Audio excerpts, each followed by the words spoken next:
children, we are going to discuss the fourth chapter, refraction of light at plane surfaces from 9th class physics. Children, in previous classes we discussed three activities. Hope you everyone is completed activity at your home. Yes, completed? No. Yes, what is your observation in the first and second and third activity?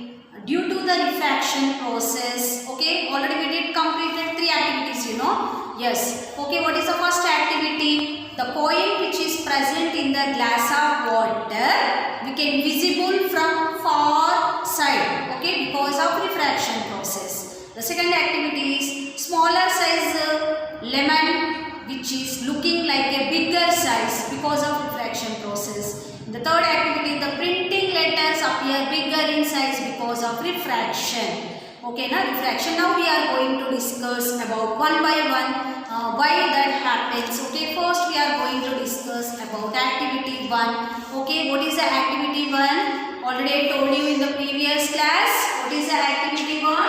First you take a transparent glass. Okay, first you take a transparent glass and fill with water. Okay, first you take a transparent glass and fill with water. Okay, fill with water. Then you take another transparent glass. Then you take another transparent glass. Okay, this is transparent glass with water. This is empty transparent glass. Okay, these are what? Transparent glass. Okay, these are the transparent glasses. Okay, so this is the first one, this is the second one. First you take empty transparent glass and keep a coin, okay, keep a coin in the transparent glass. Now you observe this coin from far side from the transparent glass. Then what happens? We cannot see this coin which is present in the transparent glass. Okay, we cannot see the coin which is present in the transparent glass. Now, in the second case, you fill the transparent glass with water. Now you keep a coin in the transparent glass and you observe from the far side this transparent glass. Okay, so what happens here? So we can see easily this coin which is present in the transparent glass when we are looking from far side. Why? Because here water is present. Okay, so children, do you know what is the formula of water? H2O means hydrogen, oxygen. Okay, oxygen is nothing but what? Air.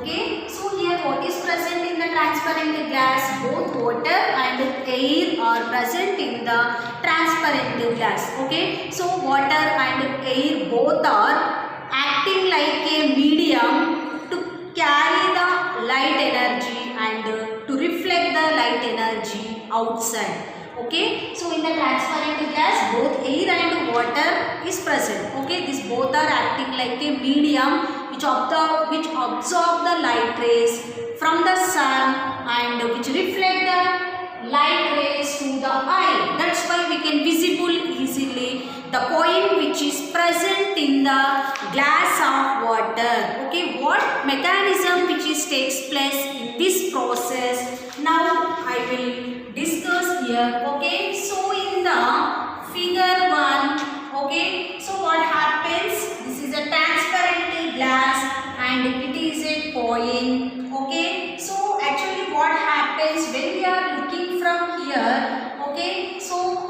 the ray which is falling on the coin. Okay, when we are looking from here, the light ray which is falling to the coin. Okay, the light ray which is falling to the coin. Then what happens? This coin which is present in the transparent glass. Okay, transparent glass is filled with what? Water and air. Okay, this transparent glass which is filled with water and air. These both are responsible to absorb the light energy as well as it reflect the light energy. Okay, our eye catches light energy from sun. Okay, so the light energy which is from eye to coin, okay, the light energy from the eye which is falling to the coin, then we can visible the coin which is present in the transparent glass of water easily. Okay, so this ray is called what? Already told you, incident ray. Okay, incident ray, the ray which is present in between the eye to the coin. Okay, the ray which is falling from eye to the coin, that is called incident ray, which is denoted by symbol small I. Okay, in the first case this is happened. Okay, in the first case this is happened. In the second case what happened? Okay, in the second case what happened? This is a water and air. So we taken empty transparent glass and we kept a coin in the empty transparent glass, and we are looking from far side this empty transparent glass. Then what happens? The light ray which does not, okay, then what happens here? The light ray which does not fall to the coin. Okay, for example like this, the rays are not falling on the coin, that's why we cannot visible the coin easily. Children, are you understand? Very important. So in the first case we take an empty glass vessel, okay, and we kept a coin in the empty glass vessel and we are looking from far distance, then we cannot visible this coin which is present in the glass tumbler easily. Why? Because the rays which are originate from the eye are directly falling on the empty vessel, so there is no reflection medium. So the rays directly falls on the vessel, but vessel is empty, you know, so that's why there is no reflection process. That's why we cannot visible the coin clearly. But in the second case what happened? Same like our eye, the light rays are originate from the eye which are falling on the glass of water. Then what happens here? The water and air both are present. Okay, they are responsible for reflection of light. Okay, so this light rays are falling in the glass of water, then water absorb this light rays, okay, and it is reflecting the light rays. Okay, it is reflecting the light rays. Okay, from which part the light rays are falling to the glass of water. Okay, from that path only the glass of water which reflect the light rays to the eye. That's why we can visible the coin which is present in the glass of water very clearly. Okay, very clearly. Once you see here in the textbook, children, what is that? This is the A figure. Okay, in the A figure what happens? Okay, so we take an empty vessel. Okay, we kept a coin here. Then what happens? We are seeing from far side. Okay, so the rays which are originate from the eye which is present on the coin, but there is no reflection medium. That's why we cannot see the coin very clearly to our eyes. Okay, but in the second case what happened? We filled glass with water. Okay, and we seen from far distance to the coin. Okay, what happens? The rays which are coming from the eye which are falling on the glass of water. Okay, the water and air has a capacity, that is reflection. Okay, due to this reflection process what happens? The rays are going back to the eye, then eye reaching the rays from the coin present in the glass of water. Okay, that's why we can visible the coin present in the glass of water very clearly. Okay, why? Because due to the presence of air and water. Okay, due to the presence of what, Nana? Air and water. Okay, air and water both are acting like a medium. Okay, air and water allow the light energy from any object, and it is also reflecting the light energy to the other objects. Okay, other objects. So finally, what is the conclusion? Figure C, once you observe, this is what? Vessel filled with water. Okay na? So what happens? The water is present here. So we are looking from our eye. Okay, so what happened? The light rays are falling on the coin. Okay, the light rays are falling into the water. Okay, then water absorb the light rays and which provide the light rays to the coin. Okay, so the coin absorb the light rays from the eye as well as it reflect the light rays to the eye. That's why we can see very clearly the coin which is present in the water, Okay, so from this topic, what do you understand? If we kept a coin in the empty vessel, there is no medium. Okay, medium is absent, means air and water is absent. That's why we cannot see the coin clearly. But when we kept the coin into the glass of water, there is a medium is present, that is air and water, which allow the light energy and which also reflect the light energy. That's why we can see the coin clearly from glass of water. Okay, glass of water means air and water are responsible to carry the light energy to the coin and reflect the light energy from the coin. Okay, this is about what? This is about the activity. So from this activity, what you understand? The light rays are traveling from one medium to another medium in straight line direction. Okay, from this what you understand? The light rays, very important. The light rays are traveling. Okay, the light rays are traveling from one medium to another medium, one medium to another medium in a straight line,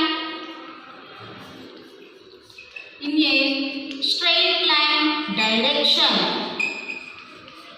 In a straight line direction.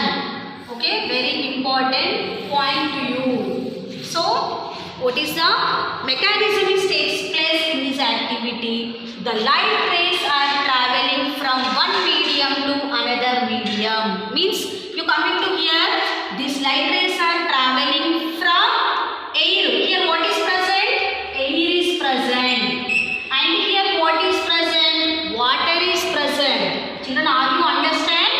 Here air is present, here water is present. Okay, air is in one medium, water is in another medium. So what happens here? The light rays are traveling from one medium to another medium. Okay, the light rays are traveling from air medium to water medium. Okay, in a straight line direction. In a straight line direction. That's why we can visible the coin which is kept in the glass of water clearly. Okay, now. So in the empty glass what happens? In the empty glass what happens? The light ray which is traveling from air, but it is not reaching to water. Here no water is present, you know. So the light ray which is traveling from the air, but here no another medium is present. That's why we cannot visible the coin which is present in the empty glass clearly. Children, are you understand? Very important. If you understand this mechanism, you can understand this chapter very clearly. Okay. So finally, from this activity, what you understand? The light rays are traveling from one medium to another medium in a straight line direction. Okay, in a straight line direction. Okay, this phenomenon is called Fermat principle. Very important. One more question. Okay, very important. One more question. What is called Fermat principle?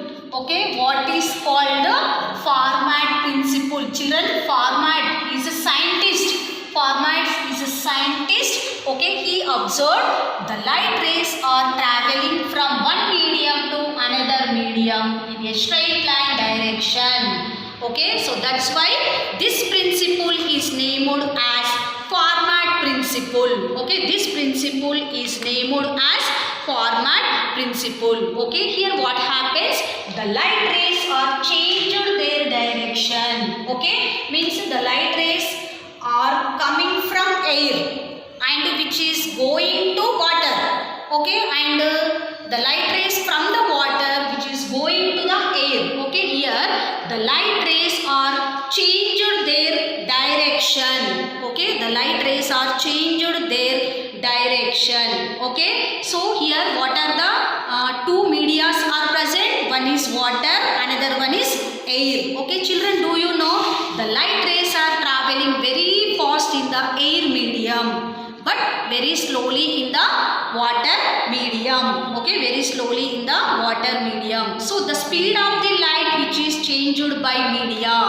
Okay, the speed of the light which is changed by media. Already I told you, in the air the speed of the light is very fast, but in the water the speed of the light is very less. Okay, the speed of the light which is depending upon the medium. Okay, what is the second point of Fermat principle? Okay, what is the second point of the Fermat principle? The speed of the light. Okay, the speed of the light which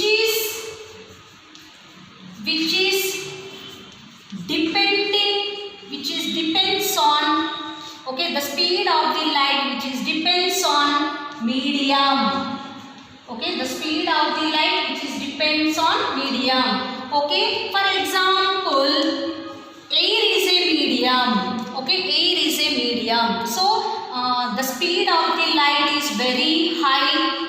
The speed of the light is very high in the air medium, and the speed of the light is very low in the water medium. Okay, children, very important.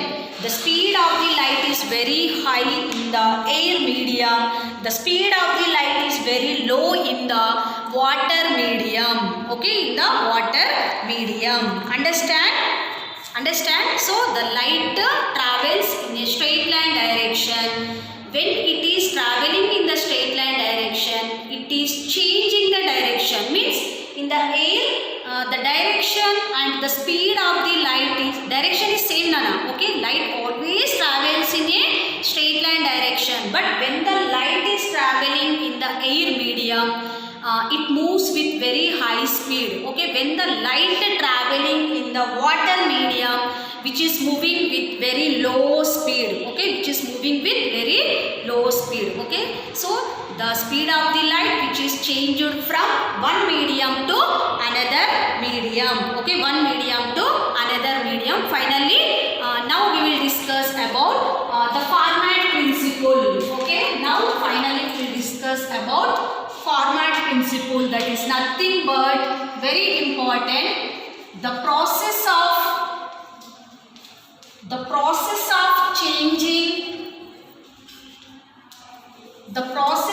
changing speed at an interface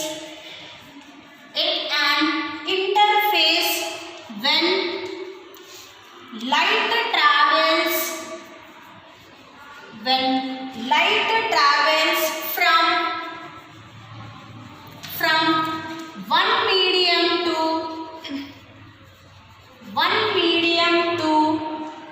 another medium, one medium to another medium, resulting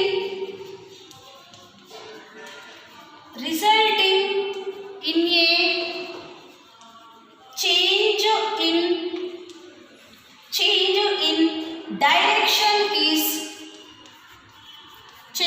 in direction is refraction of light.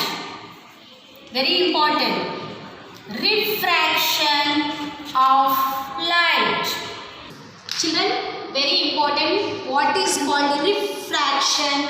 of light. Okay, I am telling to you what is called refraction of light. Okay, what is called refraction of light? The process of changing speed at an interface when light travels from one medium to another medium. Okay, it results the change in the direction of light is called refraction of light. Okay, what is called refraction of light? The process of moving light ray from one medium to another medium. Here, okay, the change of speed of light takes place. That is called refraction of light. Okay, so this process of refraction involves bending of light ray except when it is incident normally. Okay, in the reflection process, the light ray which is bending from incident ray to reflected ray. But here the bending ray which is present except incident. Okay, except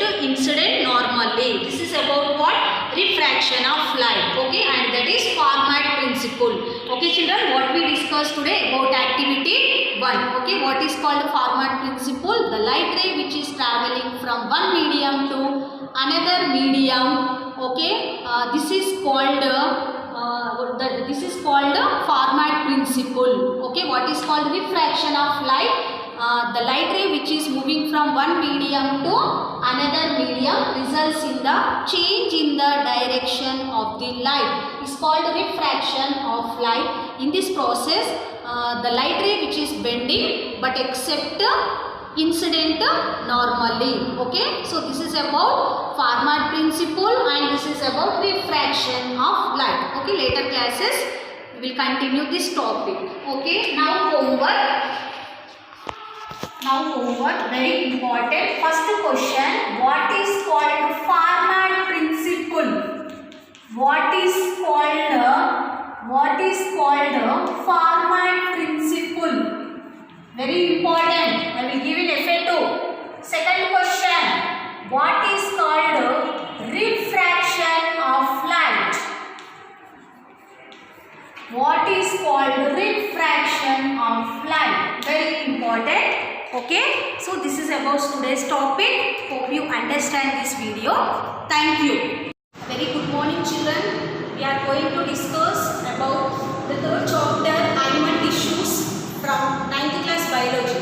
Children, before classes we discussed about the types of tissues, about epithelial tissue and connective tissue. Children, in the previous class we also discussed about the story of blood and what are the types of the blood cells and how we can find our blood relations in our class by doing blood test. So these all topics we discussed in the previous class. Now we are going to discuss about the third type of tissue is nothing but muscular tissue. Okay, the third type of tissue is nothing but muscular tissue. Children, if you are wounded deep in your muscle, what happens? If you are wounded deep in your muscle, what happens children? So, our muscle will be break. Okay? So, if you are wounded on your skin, what happens? A lighter mark which is present. Okay? If you are wounded deeply, it forms deep marking. If we are wounded on our skin, it forms lighter mark. Why? Because Nana, the muscle cells cannot have regenerating capacity. Okay, the cells are not regenerating in the muscle cells. That's why if we have a wound in the deep of the muscle, it cannot regenerate. Okay, but if we have wound on our skin, a lighter marker which form means the skin cells have generating capacity. Okay, the skin cells have generating capacity. Children, now coming to our muscular tissue. Children, do you know muscles and bones which are present in our body which helps in the movement of our body? Okay, so what is about muscular tissue? So the muscles which helps in the movement of our body. Okay, the muscle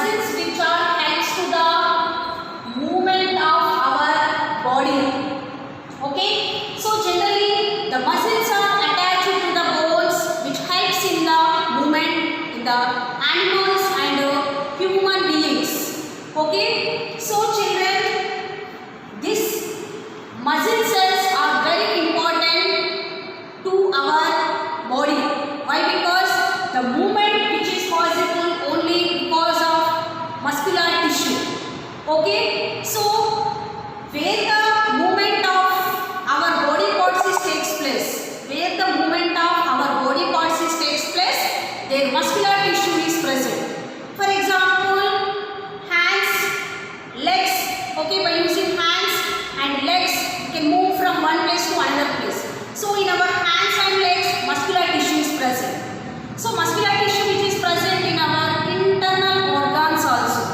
For example, heart is moving now. Means heart is moving lap lap. So muscular tissue is present.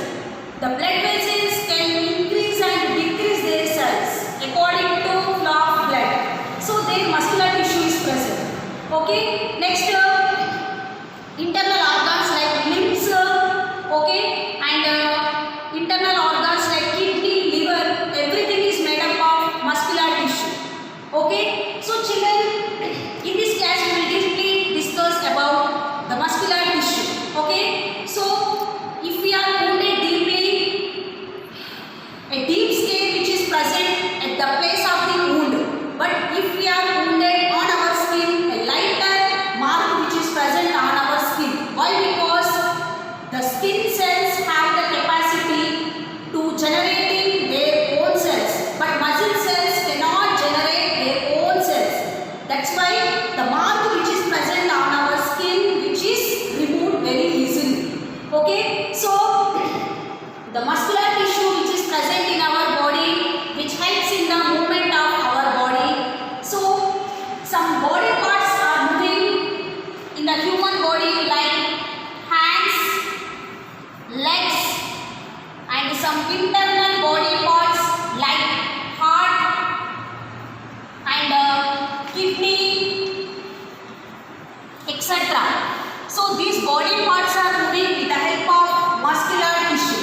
Children, do you know our blood cells, our blood vessels also contain this muscular tissue. Okay, some muscular tissue which are present in our blood vessels. So that's why our blood vessels increase and decrease their size. Okay, our blood vessels contain some muscular tissues. So that's why the size of the blood vessel increases and decreases due to the flow of blood. Okay, so this muscular tissue which is present in our blood vessels. Okay, which is responsible to increase and decrease the diameter of the blood vessels according to their flow of blood. Okay, so children, in the heart, this muscular tissue is present, which is helpful to transport of blood into the muscles of the heart. Okay, which is this muscular tissue which is also present in our heart, which is responsible pumping of blood, which is responsible pumping of blood into the muscles of the heart. Okay, children, this is about what? Muscular tissue. What is muscular tissue, Nana? So the muscular tissue which is mainly responsible for movement of our body. Okay, wherever the movement of body parts takes place, their muscular tissue is present. For example, hands, legs, and internal organs like heart, kidney, which contain muscular tissue. Okay, so our blood vessels also made up of muscular tissue. So the muscular tissue which is responsible to increase and decrease the size of the blood vessel according to their flow of blood. Okay, so heart contains one type of muscular tissue which is responsible for pumping of blood into the muscles of the heart. Okay, children, so this is about muscular tissue. Okay, next, this muscular tissue contains elongated cells. Muscular tissue contains elongated cells. Okay, so these cells are called muscle fibers. Muscular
The long cells are present in the muscle tissue is called muscle fibers. Okay. Next, the muscle tissue which contain a special protein is called contractile protein.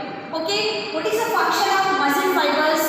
Muscle fibers are responsible for movement of the muscles in our body parts.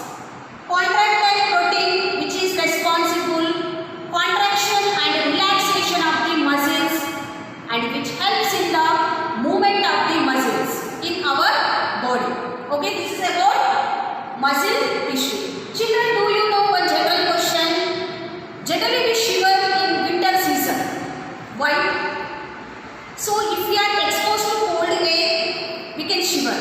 Okay, so at that time what happened now? Our muscle cells can start contract and relaxation. Okay, at that time when we are exposed to cold air, we are shivering. At that time our muscle cells can contract and relax. Okay, so this contraction and relaxation produce large amount of heat energy in our body. So this heat energy help us to keep our body very hot. Okay, so that's why muscle cells are responsible to keep our body very hot. Okay, next one, according to structure and function. Children, according to structure and function, this muscle tissue which is classified into 3 types. Okay, according to structure and function, the muscle tissues are classified into 3 types. First one, straighter muscles. First one, straighter muscles. Second one, non-straighted muscles. Non-straighted muscles. Third one, cardiac muscles. Third one, cardiac muscles. Children, in this class, we are going to discuss about the 3 types of muscle tissues. Okay, first one, straighted muscles.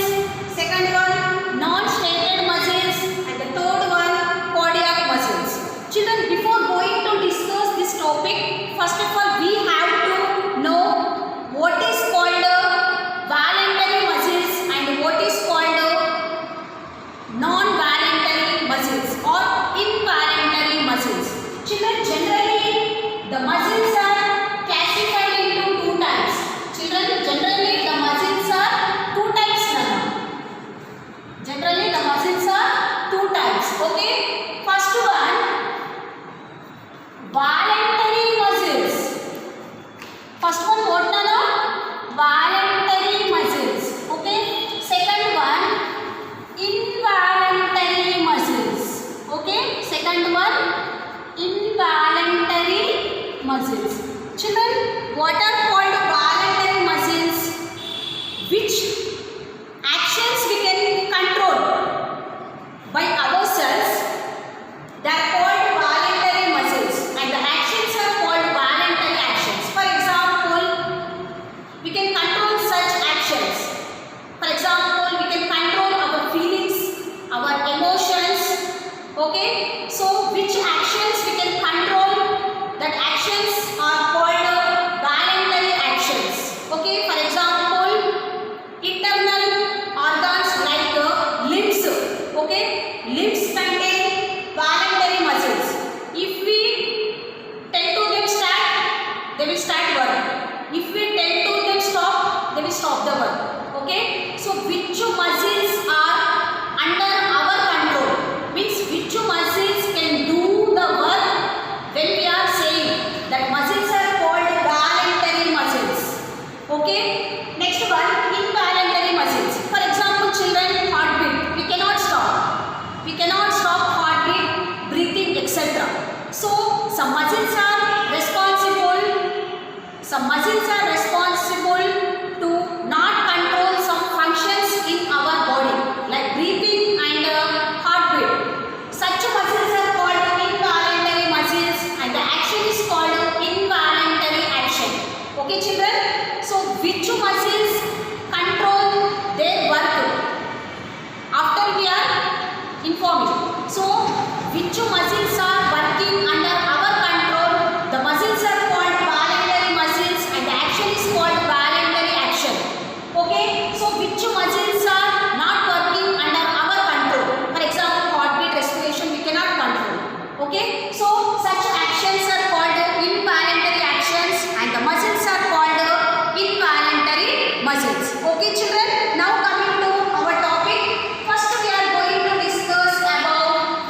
the striated muscle which is also called as voluntary muscles, okay, means which control some actions. The striated muscle which is also called as skeletal muscle, because most of the bones are connected to our skeletal system in our body. Next, the striated muscles are long and unbranched cells contain many nuclei. So the light and dark bands or straight lines are present on this muscle. That's why this muscle is called as striated muscle. Okay. Next, coming to the second one, non-striated muscle. Okay. What is the second one, Nana? Non-striated muscle. Okay. So non-striated muscle contain involuntary muscles. Okay. Non-striated muscle contain involuntary muscles. Means this non-striated muscles cannot control some actions like breathing and what? Heartbeat. Okay, now? So generally these muscles are long and contain endpoints. Okay, actually these muscles are long and contain endpoints, and these muscles contain only single nuclei. Okay, this muscle contain only single nuclei. Okay, this is about non-striated muscles. Okay, next the third one is what, Nana? Cardiac muscle. Okay, the third one is cardiac muscle. Okay, children, do you know what is cardiac muscle? Which muscles are present in the heart? Which muscles are present in the heart? The muscles are called cardiac muscles. These muscles are responsible pumping out the blood. Okay, these muscles are responsible pumping out the blood into the heart. Okay, so these cardiac muscles also contain involuntary muscles. Okay, this cardiac muscle also contain what, Nana? Involuntary muscles. Okay, so these cardiac muscles contain light and dark bands, means striations. Okay, now striations are present in the cardiac muscle, but it is acting like a involuntary muscle. Okay, it is acting like a involuntary muscle. This is about what? Cardiac muscle. Okay, children, what we discussed according to structure and function, the muscular tissue is classified into three types: striated muscle, non-striated muscle, and cardiac muscle. What is about striated muscle, Nana? Striated muscle is also called as voluntary muscle, skeletal muscle. These muscles are generally long and unbranched cells, contain many nuclei, light and dark bands are present, or striations are present. That's why these are called striated muscle. Okay, second one, non-striated muscle. These muscles are generally involuntary muscles, and these muscles are long and contain end points in the cells. Okay, and made up of only single nuclei. Okay, third one, cardiac muscles. These muscles are present in the heart, is responsible to pumping of the blood into the heart. Okay, so generally cardiac muscle contain involuntary muscles. Okay, so this cardiac muscle contain light and dark bands, means striations on the structure. So the structure resembles as a striation, but function is involuntary. This is about what, Nana? Cardiac muscle. Okay, children, this muscular tissue is how many types, Nana? Three types: striated muscle, non-striated muscle, cardiac muscle. Okay, please observe the diagram. Striated muscle. So the striated muscle contain what, Nana? Straight lines. Okay, and it contain mitochondria, cross striation, sarcolemma, damaged tissue. Okay, so the striated muscle which contain light and dark bands. Light and dark bands means striations. Okay, and which contain many nuclei, Nana? Which contain many nuclei. Okay, now?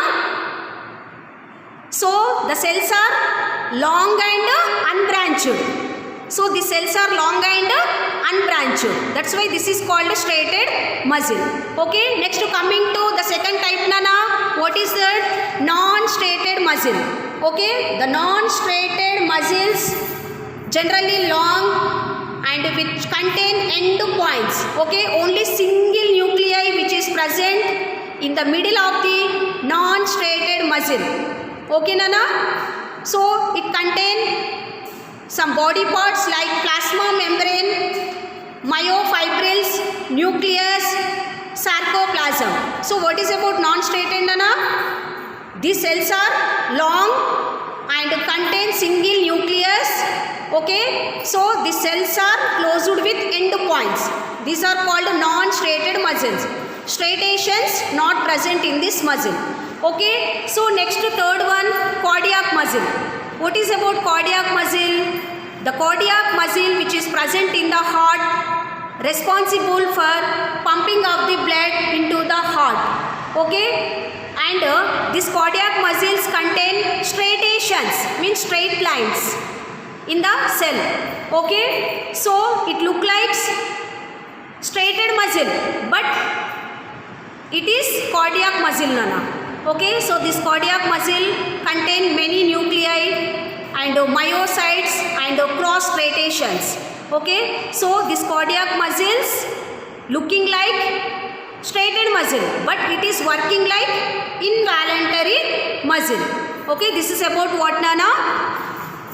The structure of muscle tissues. Okay, striated muscle, non-striated muscle and cardiac muscle.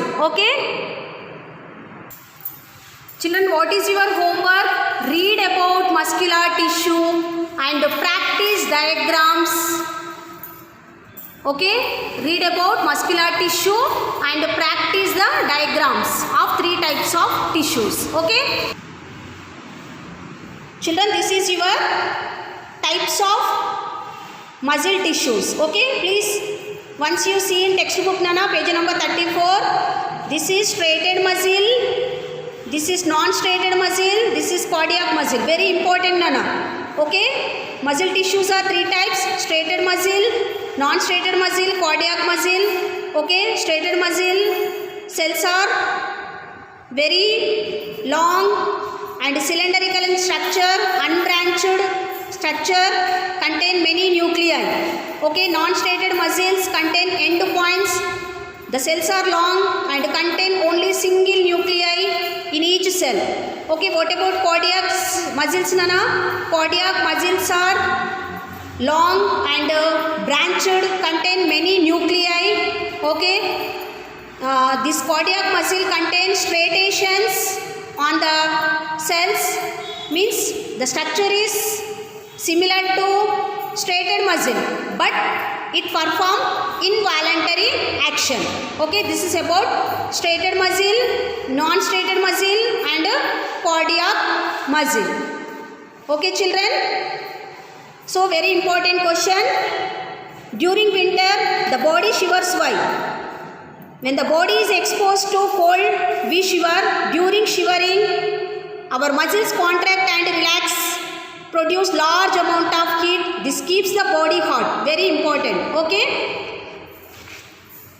Hope you understand this video.